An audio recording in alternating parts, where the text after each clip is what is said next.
విద్యార్థులు వృద్ధుల చేతుల్లోకి వెళ్తోంది. గత ప్రభుత్వ నిర్వాకాల వల్ల సకాలంలో జీతాలు కూడా ఇవ్వలేని దుస్థితి నుండి ఇప్పుడు మా ప్రభుత్వం సమర్థ పాలనా విధానాలతో ఆర్థిక సుస్థిరత దిశగా అడుగులు వేస్తోంది. ఖర్చులు తగ్గించుకొని వనరులు పెంచుకొని ఆర్థిక స్థిరత్వం దిశగా ప్రయాణం చేస్తోంది. సంక్షోభంలో ఉన్న రాష్ట్రాన్ని ఆకాంక్షల సాకారం దిశగా నడిపిస్తున్నాం. మా అభివృద్ధి వ్యూహంలో అత్యంత కీలకమైనటువంటిది సాగునీటి రంగానికి బడ్జెట్ అధిక ప్రాధాన్యతనిస్తోంది. మనం నిల్వ చేసే ప్రతి నీటి బొట్టు, పునరుద్ధరించే ప్రతి కాలువ, సాగునీరు అందించే ప్రతి ఎకరం ప్రజల జీవితాల్ని మారుస్తాయని బలంగా విశ్వసించే ప్రభుత్వం మాది. వాతావరణ మార్పులు, వర్షపాతంలో అనూహ్యమైనటువంటి హెచ్చుతగ్గులు వంటివి ఋతుపవనాలపై పూర్తిగా భరోసా ఉండలేని పరిస్థితులు కల్పిస్తున్నాయి. అందుకే నీటి నిల్వ, సమర్థ పంపిణీపై ఎక్కువ దృష్టి పెట్టాం. కేవలం ప్రాజెక్టులు కడితే సరిపోదు. భవిష్యత్ తరాలకు దీర్ఘకాలిక నీటి భద్రతను కల్పించేలా మన విధానాలు ఉండాలన్నది మా లక్ష్యం. గత ప్రభుత్వం ప్రజల నిజమైన అవసరాల్ని అర్థం చేసుకోలేదు. బిల్లులు చెల్లించకపోవడం, అధ్వాన్న నిర్వహణ వల్ల సాగునీటి ప్రాజెక్టులు ఎక్కడివక్కడ నిలిచిపోయాయి.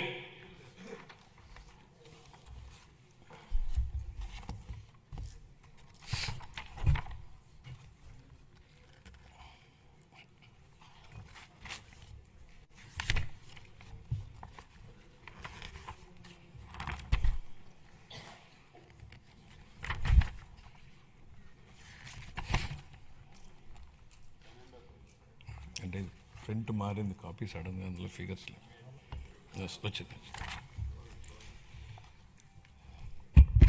సంకల్పం ఉన్న చోట సాధనకు మార్గం ఉంటుంది.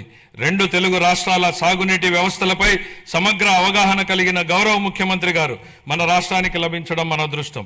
పట్టిసీమ వంటి పథకాలను ఆయన సక్రమంగా ప్రణాళిక చేసి అమలు చేయడం ద్వారా రాష్ట్రంలోని పలు ప్రాంతాలకు జలభద్రతను కల్పించారు.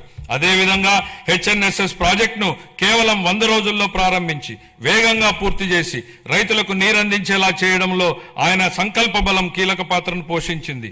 హంద్రీనీవా ద్వారా తొలిసారిగా 45 టీఎంసీల కృష్ణా జలాలను విజయవంతంగా ఎత్తిపోతల చేసి రాయలసీమలో నీటి లభ్యతను గణనీయంగా మెరుగుపరిచాం. పోలవరం ప్రాజెక్టు విషయంలో పెండింగ్ ఉన్న 5,000 కోట్ల రూపాయల బిల్లుల్ని చెల్లించి పనులను వేగవంతం చేశాం. డయాఫ్రామ్ గోడ నిర్మాణం ఇప్పటికే 91% పూర్తయింది. మొత్తం ప్రాజెక్టు పురోగతి 60% దాటింది.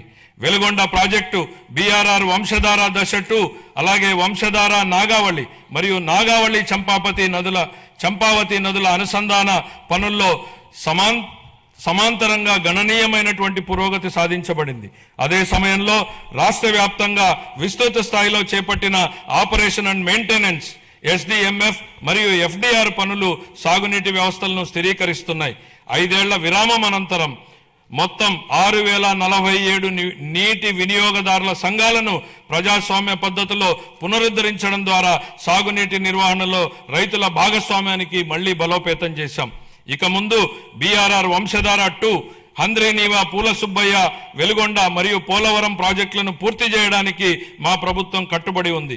రాయలసీమను శాశ్వతంగా కరువు రహిత ప్రాంతంగా మార్చడానికి పోలవరం నల్లమల సాగర్ అనుసంధానంపై మేము చురుగ్గా దృష్టి సారించాం.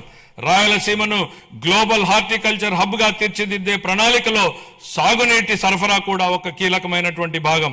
2026-27 ఆర్థిక సంవత్సరానికి గాను జలవనరుల శాఖకు 18,224 కోట్ల రూపాయల కేటాయింపును ప్రతిపాదిస్తున్నాను. వ్యవసాయం, పశు సంవర్ధక, ఉద్యానవనం, మత్స్య సహకార రంగాలు. వ్యవసాయం గాడి తప్పితే మిగతా ఏ రంగానికి సక్రమంగా నడిచే అవకాశం ఉండదు అన్న MS స్వామినాథన్ గారి సూక్తిని గుర్తు చేస్తున్నాను అధ్యక్ష. అన్నదాత రైతులే సమాజానికి మూల స్తంభాలు. వారు పండించే ఆహారమే ప్రతి కుటుంబానికి మూలాధారం. అందువల్ల రైతుల సంక్షేమమే మా ప్రభుత్వానికి అత్యున్నత ప్రాధాన్యం.